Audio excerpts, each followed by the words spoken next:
বিকেল বিকেল বেরিয়ে পড়লাম একটু ঘুমটা সুমটা দিয়ে, কেননা এখানকার রাস্তায় বড্ড বেশি ধুলো।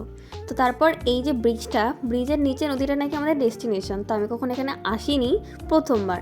আর এই দেখো, তো আমাকে আমার ভাই বলছিল যে এই গাছটার তলায় নাকি ভূত আছে, কিন্তু আমি ভূতের ভয়টা পাবো কোথা থেকে, কেননা এখানে এসে সবার আগেই আমার সাপের সাথে দেখা হয়ে গেছিলো। হঠাৎ করেই জলের মধ্যে থেকে একটা সাপ চলে গেল, আর এরা কোন ফাঁকে আমার ফটোগ্রাফি করা শুরু করেছিল আমি কিছুই বুঝতে পারিনি। এরপর পুটুলি চুলটা আমি দিলাম ছেড়ে, রিলস তো বানাতেই হবে। আমার সাথে এসেছিলো এই দুই মহাবীর, এক আমার বোন এক আমার ভাই, দূর থেকে হ্যালো হাই বাই বাই করছে। এরপর সোজা নেমে গেলাম আমি জলে। তো একটু দেখে দেখে হাঁটছিলাম, কেননা সাপের ভয়টা আমি বড্ড বেশি পেয়েছিলাম। জলে নেমে সোজা শুরু হয়ে গেল জলের মধ্যে লাফালাফি। সবে সবে অস্ত যাওয়াটা শুরু হয়েছে সূর্য, তো চারিদিকে সিনটা এত ভালো লাগছিল যে আমি চটপট করে রিলস বানিয়ে ফেললাম। Wow wow wow. অন্ধকারটা একটু বেশি হয়ে গেছিলো, তাই সোজা বাড়ি চলে গেলাম। চলো দেখা হচ্ছে নেক্সট ব্লগে। টাটা।